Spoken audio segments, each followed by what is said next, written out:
ce nouveau médicament, le Paxlovid, on espère effectivement que les premiers résultats qu'on a et qui sont assez positifs vont être confirmés dans la vraie vie, parce qu'entre l'étude et la vraie vie, voilà. Donc il faudrait que effectivement ça soit beaucoup plus transparent, ça aiderait, parce qu'on a vu ce que ça a donné, le manque de transparence sur les vaccins. Ça a fait qu'il y a une suspicion vis-à-vis du vaccin avec des débats qui ne sont pas très positifs en termes de santé publique. Et cette opacité, le fait qu'il y ait cette concentration des pouvoirs à l'Élysée avec une opacité sur ce qui s'y passe, c'est, je le dis franchement, c'est antidémocratique. Et c'est M. Macron qui contrôle tout. Ça pose problème. Voilà. Ce d'autant que M. Macron peut se targuer d'avoir la confiance peut-être de 25% des Français, mais il en reste 75% qui n'ont pas confiance. En France, la campagne électorale et les enjeux internationaux autour de l'Ukraine ont relégué le sujet Covid et plus largement la crise sanitaire au second plan. Et pourtant, sur ce front-là, qui est lui aussi très politique, il y a des choses à dire, les sujets de préoccupation et de débat ne manquent pas. Heureusement, des lanceurs d'alerte demeurent à la brèche et sonnent le tocsin sur des sujets qui, sinon, passeraient à la trappe. L'un des plus perspicaces d'entre eux, c'est le docteur Christophe Prudhomme, médecin urgentiste, syndicaliste CGT et désormais membre du Parlement de l'Union populaire. Il est aussi chroniqueur à l'Humanité. Ces dernières semaines, il a évoqué plusieurs thèmes importants. La mise sur le marché du Paxlovid, médicament anti-Covid développé par le laboratoire Pfizer, le scandale Orpea et plus généralement le malaise au sein des EHPAD où nos anciens sont maltraités, ainsi que la pénurie organisée de médecins qui fait perdre un pognon de dingue à la sécurité sociale. Nous avons voulu aller plus loin avec lui sur ces sujets et il a bien voulu se plier à l'exercice. Bonjour Christophe. Bonjour. Alors si je comprends bien, il y a un nouveau médicament curatif et pas un vaccin contre le Covid qui est disponible en France, mais à ce propos, tu as de vrais sujets de préoccupation. Oui, les sujets de préoccupation, c'est d'avoir à disposition les études qui permettent de dire que ces médicaments sont efficaces. Or, on a une énorme difficulté pour obtenir ces études parce que les laboratoires pharmaceutiques évoquent le secret des affaires. Voilà. Donc, on a des documents qui sont en partie caviardés, c'est-à-dire qu'il y a des passages auxquels on n'a pas accès. Ça, c'est la première chose. Et la deuxième chose, et on peut être suspicieux avec Pfizer au regard du prix auquel ils nous vendent le vaccin, c'est le prix de ce médicament.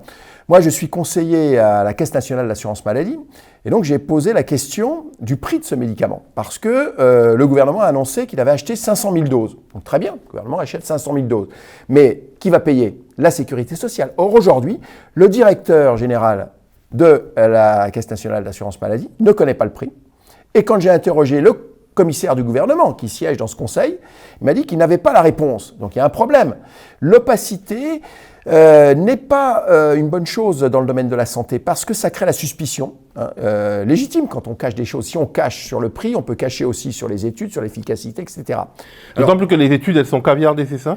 Non, les études, on aimerait bien avoir la totalité des données sur ces études. C'est-à-dire pas simplement des documents partiels qui sont difficiles à analyser parce qu'on attend des médicaments. On les attend. Donc énormément de médicaments ont été testés. C'est pas la première fois qu'on nous annonce un médicament qui serait efficace. Et malheureusement, ces derniers mois, nous avons vu apparaître un certain nombre de médicaments qui finalement se sont avérés des échecs. Donc là, ce nouveau médicament, le Paxlovid, on espère effectivement que les premiers résultats qu'on a et qui sont assez positifs vont être confirmés dans la vraie vie, parce qu'entre l'étude et la vraie vie, voilà. Donc il faudrait que effectivement ça soit beaucoup plus transparent, ça aiderait, parce qu'on a vu ce que ça a donné, le manque de transparence sur les vaccins. Ça a fait qu'il y a une suspicion vis-à-vis du vaccin avec des débats qui ne sont pas très positifs en termes de santé publique parce que le constat aujourd'hui, c'est que finalement les sujets qui devraient être vaccinés en France ne sont pas suffisamment vaccinés. C'est-à-dire que la vaccination générale, ce n'est pas le problème. La vaccination, on doit la concentrer sur les personnes à risque, que sont les personnes âgées et les personnes plus jeunes qui ont ce qu'on appelle des comorbidités, en particulier l'obésité ou d'autres maladies qui diminuent les défenses de l'organisme, ce qu'on appelle l'immunité. Or, aujourd'hui, du fait d'une stratégie qui a été axée sur la vaccination générale dans les vaccinodromes, eh bien, les personnes âgées ne sont pas suffisamment vaccinées. Parce qu'elles ne peuvent pas se déplacer. Parce qu'elles ne peuvent pas se déplacer, qu'on n'a pas valorisé la visite à domicile des professionnels de santé pour aller vers, c'est le fameux aller vers. On a des pays d'Europe du Sud qui n'ont a priori pas un système de santé supérieur au nôtre, le Portugal ou l'Espagne, où les plus de 75 ans sont quasiment intégralement vaccinés. Et nous, en France, on stagne à 93-94%, ce qui est dommage parce que si on allait vers ces personnes, je pense qu'il n'y aurait pas de refus de vaccin. Il faut respecter le refus des vaccins chez les plus anciens, mais il y a très peu de personnes âgées qui refusent le vaccin. Ils ont compris que pour eux, c'était efficace. Voilà. Et puis, il faut aussi insister sur quelque chose qui est majeur en termes de démocratie, c'est-à dire qu'on a un gouvernement qui a tous les pouvoirs, et qui aujourd'hui n'est pas capable de faire son autocritique. Et c'est un vrai problème ça.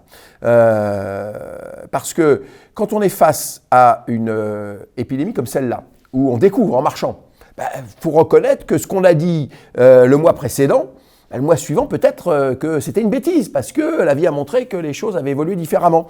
C'est le cas aujourd'hui de la vaccination des enfants, où très majoritairement aujourd'hui dans le monde médical, très majoritairement, voilà, il y a des débats, mais très majoritairement, eh bien, on considère que la vaccination des enfants n'est pas une bonne chose. Peut-être contre-productive dans les années qui viennent pour cette population-là. Alors, pour reparler du Paxlovid et du médicament anti-Covid, Pfizer, qui a d'ailleurs été dans les années précédentes prise au piège de scandales sanitaires, notamment dans des pays du Sud, Pfizer alors se retranche derrière le secret des affaires, la loi secret des affaires qui a été votée en 2018. En gros, quel est l'argument? L'argument, c'est qu'on risque de voler leurs secrets de fabrication s'ils sont transparents. C'est quoi le secret des affaires? Le secret des affaires, c'est de protéger les brevets et de protéger le business. Voilà. Dans une crise sanitaire, ça ne doit pas être la priorité. Voilà. Donc, quand on demande la levée des brevets, eh bien, sur les études, on demande aussi la levée du secret des affaires. Voilà, on est dans une situation de crise. Il faut bien comprendre aujourd'hui que nos arguments sont forts. Quand on regarde les bénéfices faits par les grandes entreprises mondiales, on peut se dire qu'ils s'en sortent bien de la crise. Même, c'est merci la crise. Ils peuvent dire merci la crise. Puis ils ont quasiment doublé leurs bénéfices par rapport à 2019, c'est-à-dire la dernière année avant la crise. Donc il y a quand même un souci. Donc qu'ils veuillent aujourd'hui continuer à s'appuyer sur des lois qui ont été faites pour eux, que dans leur intérêt, et qui ne sont pas dans l'intérêt des populations, en particulier en termes de santé publique, c'est particulièrement scandaleux. Oui, alors c'est un scandale. Et au sujet toujours de ce médicament anti-Covid, est-ce que qui connaît le prix? Parce que Macron. Aujourd'hui, il faut comprendre, aujourd'hui, tout est géré par l'Élysée. Tout est géré par l'Élysée. Le prix des médicaments. Mais là, c'est un achat qui s'est fait directement entre le gouvernement français et Pfizer. Et qui a négocié? Monsieur Macron, puisque Monsieur Macron a accueilli en grande pompe un des principaux dirigeants de Pfizer dans les Pyrénées-Atlantiques, sur l'ancien bassin du gaz de Lac, pour aller inaugurer une usine où serait produit ce fameux Paxlovid, éventuellement d'autres médicaments par Pfizer. Voilà, c'est de la propagande et c'est Monsieur Macron qui contrôle tout. Ça pose problème. Voilà. Seul autant que M. Macron peut se targuer d'avoir la confiance peut-être de 25% des Français, mais il en reste 75% qui n'ont pas confiance. Et cette opacité, le fait qu'il y ait cette concentration des pouvoirs à l'Élysée avec une opacité sur ce qui s'y passe, eh ben je le dis franchement, c'est antidémocratique. Enfin, c'est quelque chose c'est un sujet qu'on aimerait bien voir émerger lors des débats, de campagne, des débats entre les différents candidats, et notamment avec Emmanuel Macron, s'il accepte de se plier au débat du premier tour notamment. Alors à propos du scandale Orpea, tu as une interprétation particulière des causes qui l'ont rendu possible. Orpea, le verre était dans le fruit dès l'ouverture du marché. On rappelle que Orpea, en fait, c'est une grosse boîte. C'est une grosse boîte aujourd'hui. Mais enfin, l'histoire est la suivante. Nous avions des maisons de retraite qui étaient des hospices. Et puis, à la fin des années 80, vieillissement de la population, les besoins, perte d'autonomie, on commence à parler de cette perte d'autonomie, font qu'on a besoin de construire massivement des établissements pour ces personnes âgées dépendantes. Le gouvernement dit « je n'ai pas l'argent, donc j'ouvre au marché ». Et donc Orpea n'existait pas au début des années 90. C'est un médecin qui a senti le filon, qui a créé Orpea. Orpea aujourd'hui, c'est 4 milliards d'euros de chiffre d'affaires. C'est la plus grande entreprise mondiale de maisons de retraite qui, avec les bénéfices faits en France, a ouvert ces dernières années des maisons de retraite en Chine, là où s'ouvre un marché. Donc c'est une stratégie de marché. Donc la question, on peut toujours avoir le débat, est-ce qu'on est pour ou contre le marché ? Ça pourrait être intéressant, hein, mais avec des économistes, d'ouvrir ce débat. Mais il y a une chose qui est claire. Le domaine de la santé, et de la santé au sens large, hein, avec ce qu'on appelle le médico-social, les maisons de retraite médicalisées, etc., ça ne peut pas relever du marché. Voilà, ça ne peut pas relever du marché parce que l'objectif du marché, c'est d'aller chercher des investisseurs et qui souhaitent quoi ? Le meilleur retour sur investissement. Quand on est dans un domaine qui touche à l'humain, où l'essentiel des dépenses sont des dépenses de personnel, on va tirer sur quoi ? Sur le personnel. Donc voilà, donc manque de personnel, et puis comme ça ne suffit pas... Personnel mal payé aussi. Comme, on le paye mal, et puis comme ça ne suffit pas, on tire aussi sur les achats, donc sur les couches, comme ça a été dénoncé. Et puis, pour qu'il n'y ait pas de récrimination de la part du personnel, et c'est le cas d'Orpea, la CGT a porté plainte, on crée un syndicat maison, financé par l'entreprise, on fraude aux élections professionnelles pour qu'il n'y ait aucun contre-pouvoir. Et dès qu'il y a... Le syndicat maison, c'est Orpea qui... Orpea qui a créé le syndicat Arc-en-Ciel. Et comme ça ne suffisait pas, il y a quelques années, Orpea a payé une officine pour infiltrer la CGT. Et quand on a porté plainte, Orpea nous a proposé une transaction pour qu'on retire notre plainte, a osé proposer à la CGT de lui verser 4 millions d'euros pour retirer sa plainte. Comme il l'a fait avec Victor Castanet, là, le journaliste qui a écrit cet ouvrage Les Fossoyeurs, là, sur Orpea, à qui il a proposé 15 millions d'euros. Et ça va même plus loin, parce qu'on a vu que le PDG qui a été licencié, comme il savait que l'ouvrage allait sortir, il a vendu ses actions 3 semaines avant pour ne pas subir la décote des actions qui a été brutale quand le scandale a éclaté. Donc on voit bien qu'il y a besoin de faire le ménage. Et faire le ménage, c'est dire aujourd'hui, et c'est un choix politique, et ce choix politique, il est clair, c'est de dire le domaine de la santé et du médico-social doit sortir du marché. C'est-à-dire que ça peut être du service public ou de l'associatif, c'est-à-dire du privé à but non lucratif. Et pour ça, moi j'ai 2 arguments. Un, si on faisait un référendum aujourd'hui, avec cette question, on gagnerait, je pense, à 80%. Voilà, ça c'est clair. Hein.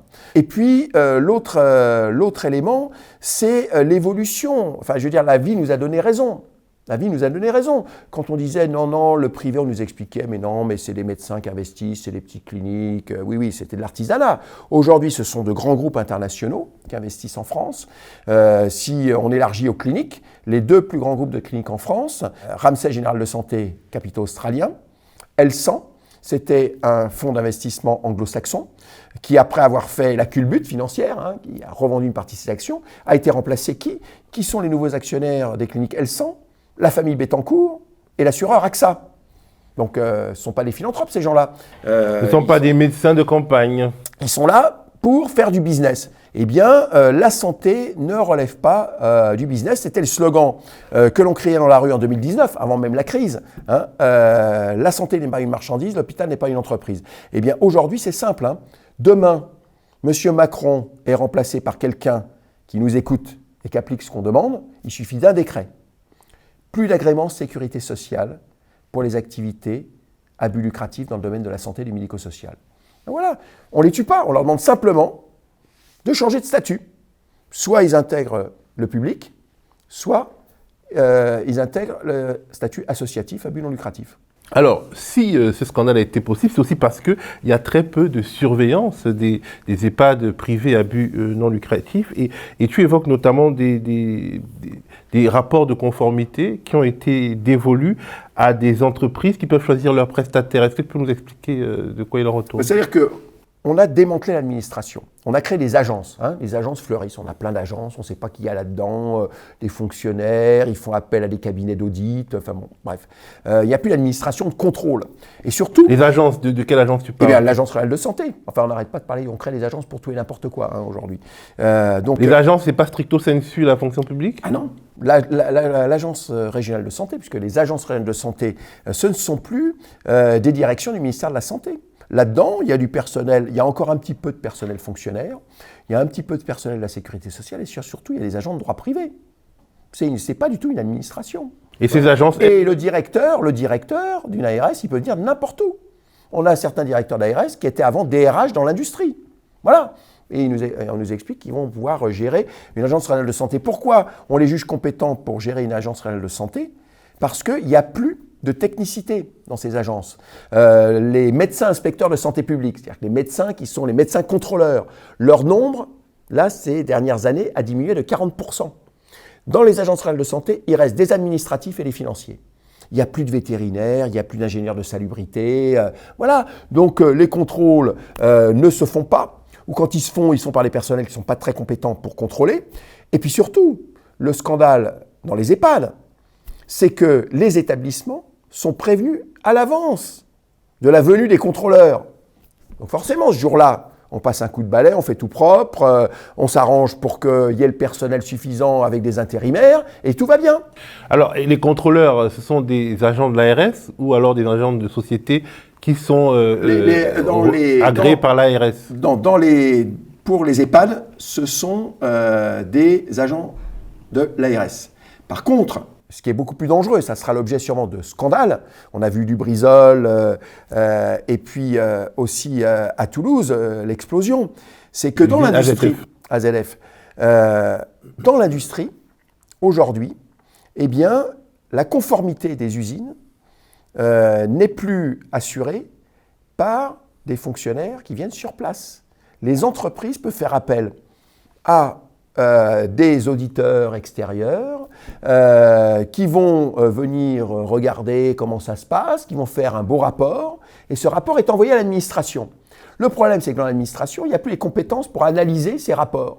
Voilà. Et puis surtout, il n'y a pas de contrôle direct. C'est-à-dire qu'il faut bien comprendre que l'officine de contrôle qui est mandatée par l'entreprise et payée par l'entreprise, si elle est payée par l'entreprise, qui paye décide. Donc forcément, on peut avoir un doute sur le contenu du rapport. Alors, si je comprends bien, cette structuration particulière ne touche pas encore les EHPAD, mais est-ce qu'elle touche d'une manière le monde du grand âge? Elle touche l'ensemble du dispositif, y compris le domaine de la santé, puisque le gouvernement, et M. Véran l'a encore réaffirmé récemment, considère que son administration n'est pas en capacité d'élaborer une stratégie cohérente de lutte contre le coronavirus et a fait appel au cabinet McKinsey et à d'autres pour pouvoir avoir des rapports leur expliquant comment on allait organiser la vaccination en France. Mais qu'est-ce que connaît McKinsey au système français? Moi, j'ai l'habitude de ces rapports. À l'hôpital, on en a en permanence pour les restructurations dans les hôpitaux. Une bonne partie des rapports, je peux les rédiger. C'est souvent du copier-coller. Ils viennent dans un hôpital, ils disent toujours la même chose. Il faut faire des économies, réduire le personnel, fermer des lits. Voilà. Bon, il faut un rapport, ça coûte 300 000 €. Ils vont dans l'hôpital en face, de nouveau 300 000 €. Il faut un copier-coller, ils changent juste le nom. Voilà. Donc, il arrive à un moment donné, on a assez de ces cabinets d'audit. Mais c'est la méthode du gouvernement Macron. Il vient de ce monde-là. C'est-à-dire qu'il n'a aucune confiance. Et ça pose un problème. On revient au problème de démocratie. Parce que qu'est-ce qu'assure la permanence de l'État? C'est bien les fonctionnaires, les administrations, les politiques passent. Ils sont là élus pour 5 ans, après c'est un autre. Mais qui assure la continuité du fonctionnement de l'État? Les fonctionnaires. Si on démantèle l'administration, il n'y a plus de continuité de l'État. C'est la jungle, tout le monde fait ce qu'il veut. Et on aura des scandales qui vont se multiplier, des accidents, parce que les entreprises ne sont plus contrôlées. Les entreprises à risque sanitaire, aujourd'hui, ne sont plus contrôlées comme elles devraient l'être. Et des accidents comme AZF ou Lubrizol, on risque d'en avoir encore d'autres. Et à l'hôpital, enfin, disons dans le secteur... Non, parce que pourquoi je cite ces accidents? Parce que les conséquences en termes de santé publique de ces accidents peuvent être majeures. Ce sont ce qu'on appelle les établissements classés. Et pourquoi ils sont classés? C'est parce qu'il y a un risque majeur pour la santé publique du fait de dégagement de produits toxiques dont on ne connaît pas toujours la composition. Selon le vent, on ne sait pas où ils peuvent aller. Enfin bon, voilà. Hein. Et avec des conséquences à long terme. Il peut y avoir des pollutions de terrain qui peuvent durer des décennies. Alors, tu t'es aussi intéressé, ce sera le dernier sujet qu'on va aborder, à la pénurie structurelle des médecins en France, qui coûte cher à la sécurité sociale. C'est une pénurie structurelle qui, quelque part, si on va 2 décennies en arrière, elle a été organisée. Ah oui, oui. Alors, oui, la pénurie de médecins, elle coûte cher à la sécurité sociale. Elle coûte cher surtout aux patients, hein, qui sont plus suivis. Là, on a le chiffre, on a 600 000 personnes qui sont en affection de longue durée, c'est-à-dire qu'on a des maladies chroniques graves, qui n'ont plus de médecin traitant. Je parlais de la sécurité sociale parce qu'en fait, il y a des sortes de médecins remplaçants qui... Oui, mais ça, c'est pas... Enfin, je veux dire, voilà, on bricole, c'est pas ça qui plombe les comptes de la sécurité sociale. Le problème, c'est que les gens ne peuvent plus se faire soigner. Voilà, c'est ça le problème. Hein. C'est-à-dire qu'on a laissé pourrir le système pour que, on laisse la place aux structures privées pour les gens qui peuvent se les payer. Voilà. Et que pour le reste de la population, on ait un filet de sécurité minimale avec quelques hôpitaux dans lesquels les conditions d'accueil sont très dégradées et puis quelques médecins qui, dans certains endroits, sont remplacés par des infirmières. Hein. Donc aujourd'hui, on ne prend pas les mesures qu'il faudrait, c'est-à-dire qu'il faut réguler l'installation des médecins, mais simplement dire réguler l'installation des médecins, ça ne suffit pas. Déjà, il faut qu'on comprenne pourquoi on en est arrivé là. Pourquoi on en est arrivé là? Parce qu'on a diminué le nombre de médecins en formation.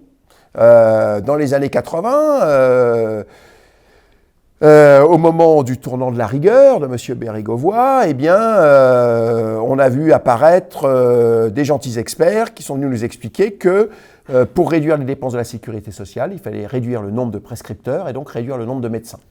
Les médecins ont accompagné le mouvement parce que si effectivement les ressources de la sécurité sociale diminuaient, il fallait être le moins nombreux possible à se partager le gâteau. Autrement, la part de chacun allait diminuer. Donc, ils ont accompagné cette réduction drastique du nombre de médecins, puisqu'on est passé de 10 000 médecins formés par an au milieu des années 70 à moins de 4 000 au début des années 90, alors que la population augmentait et vieillissait, donc les besoins augmentaient.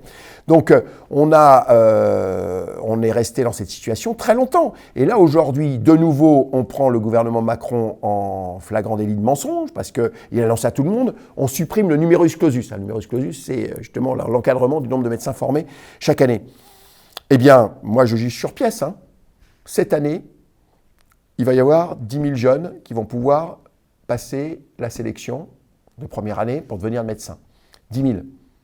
C'est-à-dire qu'on rattrape à peine le nombre de médecins formés au milieu des années 70. Depuis les années 70, la population a augmenté de 20%, elle a vieilli et les besoins ont augmenté. Donc c'est une catastrophe. Et qu'est-ce qu'on propose aujourd'hui? Comme dans l'Orne, dans les départements les plus défavorisés, comme on n'a plus de médecins à mettre dans les véhicules du SAMU, on met une infirmière, par défaut. Mais je veux dire, ça veut dire quoi ça? Enfin, je ne sais pas être dévalorisant pour l'infirmière, mais enfin, je veux dire, elle n'a pas la même formation qu'un médecin, et donc forcément, il va y avoir ce qu'on appelle pudiquement une perte de chance pour un certain nombre de patients. Et une perte de chance, ce sont des décès évitables. Donc voilà, donc aujourd'hui, il y a besoin de changer radicalement les choses, c'est-à-dire de dire aux gens que l'on forme, que clairement, on va vers une autre forme de médecine, c'est-à-dire que ce n'est plus la médecine libérale. Elle arrive au bout du rouleau, là. Hein, c'est plus la liberté d'installation, ce qu'on appelle la rémunération à l'acte. Hein, je vais voir le médecin, je paye 25 €. Non, c'est des centres de santé avec des médecins salariés qui sont en lien avec des hôpitaux. C'est-à-dire qu'on ne sépare pas l'hôpital et la médecine de ville. On regarde les besoins sur un territoire. Un territoire, ce n'est pas les territoires vus d'avion par les technocrates, c'est les territoires de vie. Un territoire, c'est un hôpital auquel on a accès en voiture en moins de 30 minutes. C'est ça, hein, la sécurité pour les patients. Et comme, effectivement, il faut que les médecins travaillent différemment, eh bien, les médecins ils peuvent travailler dans un cabinet classique, ils font les visites à domicile, mais ils peuvent être aussi le cabinet qui s'appelle un centre de santé, il peut être au rez-de-chaussée de l'EHPAD, comme ça il y a un médecin dans l'EHPAD, il peut être dans le petit hôpital de proximité, les centres de santé peuvent travailler avec l'hôpital de proximité pour les commandes, pour le matériel, pour le réseau informatique, enfin voilà, il faut que l'offre de soins, la réponse aux besoins de la population relève du service public et de l'aménagement du territoire. Voilà. Hein, donc, concrètement, c'est quoi? C'est la santé, c'est pas le secteur marchand qui pourra répondre aux besoins, Et deuxièmement, eh bien, la sécurité sociale, c'est elle qui paye. On veut savoir ce qu'elle paye. Eh bien, quand on a des médecins salariés, alors ils ne sont pas forcément tous au même salaire, ça dépend de ce qu'ils font, ce qu'ils travaillent, des contraintes, de l'endroit où ils travaillent, mais quand on est salarié, ça répond quand même à plusieurs aspirations des patients. C'est-à-dire que le médecin, quand je vais le voir, je donne ma carte vitale, et c'est bon, c'est réglé, il n'y a pas de dépassement d'honoraires. Il n'est pas là à faire de l'abattage parce qu'il considère que 25 € la consultation, c'est pas assez, donc il me garde que 10 minutes. S'il faut qu'il me garde une demi-heure, il me garde une demi-heure. Et s'il travaille dans un centre de santé avec des infirmières, des assistantes sociales, du personnel administratif, je viens avec mon gamin qui a 3 points de suture à faire parce qu'il s'est cassé la gueule à trottinette, eh bien, j'ai pas besoin d'aller aux urgences, je peux venir au centre de santé, il y a l'infirmière, il y a le matériel, on fait les 3 points de suture et puis c'est réglé. Voilà, donc c'est du bon sens. Alors forcément, ça bouscule quand on dit on va vers la fin de la médecine libérale. Sauf que aujourd'hui, quand on regarde les jeunes médecins, il y a un changement sociologique majeur chez les médecins aujourd'hui. Les vieux médecins qui défendent encore le système de médecine libérale sont plutôt des hommes de plus de 60 ans, voilà, qui ne veulent pas changer de système. Les jeunes, pour quasiment les 2 tiers, ce sont des jeunes femmes et qui voient très bien la différence entre un travail dans une structure collective salariée et puis gérer sa petite entreprise qu'un cabinet libéral. Voilà. Et ce n'est pas la même protection sociale aussi pour le congé de maternité, etc. Et puis, quand on travaille en équipe, eh bien, à certains moments de sa carrière, si on a besoin de consacrer un peu plus de temps à sa famille, eh bien, on prend un temps partiel, mais ça ne nuit pas à l'offre de soins globale parce que les collègues remplacent, et puis 10 ans après, on revient à temps plein. Enfin, voilà, il y a plein de solutions aujourd'hui, et ça nécessite réellement qu'il y ait un vrai débat sur ce qu'on veut pour le système de santé. Alors, il y a une originalité dont tu as parlé. L'université de Zagreb, si j'ai bien compris, a créé une sorte de département. C'est un projet. Alors, c'est assez amusant parce que hier, alors c'est aujourd'hui qu'il y aura les déclarations, mais hier, le Premier ministre a annoncé qu'il ferait des déclarations avec peut-être la réponse à ce qu'on demande depuis maintenant presque 20 ans. Alors, cet entretien est tourné le mardi 22 février. Voilà, le mardi 22 février. Peut-être qu'il va annoncer qu'on va ouvrir une fac de médecine à Orléans, parce que c'est un scandale. C'est-à-dire qu'on est dans une région où, on nous parle de démocratie, de décentralisation, etc. Dans cette région centre, qui est la région où le problème de démographie des professionnels de santé, en particulier des médecins, est la plus dramatique. Vous avez le président du conseil régional, le conseil économique, social et environnemental, le maire d'Orléans. Là-dedans, il y a des gens de tous les partis, ce n'est pas du tout le même parti politique, qui disent il faut une fac de médecine à Orléans. En plus, il y a les syndicats, nous la CGT, ça fait des années qu'on demande ça. Jusqu'à présent, tous les gouvernements, depuis 20 ans, ont refusé. Qu'est-ce qui se passe là ? Le maire, il a pris son bateau de pèlerin, il a été voir effectivement qui pouvait lui proposer une réponse. Il a trouvé l'université de Zagreb qui était prête à ouvrir une antenne à Orléans. Oui, Zagreb en Croatie. Voilà. C'est quand même catastrophique. C'est-à-dire et dans le même temps, parce qu'il n'y a pas assez de place dans les facultés de médecine en France, il y a des jeunes Français qui vont en Roumanie ou dans d'autres pays, en Belgique, en Allemagne, quand ils sont bilingues, dans les facs de médecine pour se former. Quand ils reviennent en France, alors qu'on manque de médecins, on leur fait, mais alors, les pires misères pour valider leur diplôme. C'est une catastrophe. Voilà, c'est-à-dire qu'on crée et on entretient la pénurie parce qu'on est dans une logique de transformation de notre système de santé. La médecine deviendra un service comme un autre et dans la logique de marché, eh bien, la rareté est quand même intéressante parce que dans le marché, tout ce qui est rare est cher, je suis rare donc je suis cher. Donc, c'est pour faire du business. Voilà, sauf que on sait très bien que ce système-là, c'est pour la partie solvable de la population, mais qui est une minorité, et pour la grande majorité de la population, on glissera vers un système à l'américaine. En tout cas, et le résultat du système à l'américaine, c'est que quand même, depuis 2014, bien avant l'épidémie Covid, l'espérance de vie diminue aux États-Unis, parce que les pauvres ne peuvent pas se faire soigner. Alors on imagine que les antennes des universités étrangères en France prendront peut-être des étudiants français, mais qui devront payer. Alors, qui devront payer, et puis qui devront aller faire une partie de leurs études en Croatie. Voilà. Alors, non seulement payer, mais aussi avoir la capacité de se payer le voyage et tout ce que ça veut dire de faire des études à l'étranger. Donc, c'est de nouveau une sélection sociale, bien sûr, c'est de nouveau une sélection sociale. Quand il y a l'ensemble du panel politique dans une région, syndicats politiques, des organismes comme le CESE qui réclament l'ouverture d'une fac de médecine à Orléans, que le gouvernement résiste, c'est quand même catastrophique. Mais dans quel pays vit-on, quoi? On en revient au même problème. Qui décide? Et pourquoi et pour qui? Il faut qu'on change ça. On ne peut plus continuer à ce que on ne réponde pas aux aspirations de la population et aux représentants légitimes que sont les syndicats, les élus locaux, les associations, les institutions intermédiaires.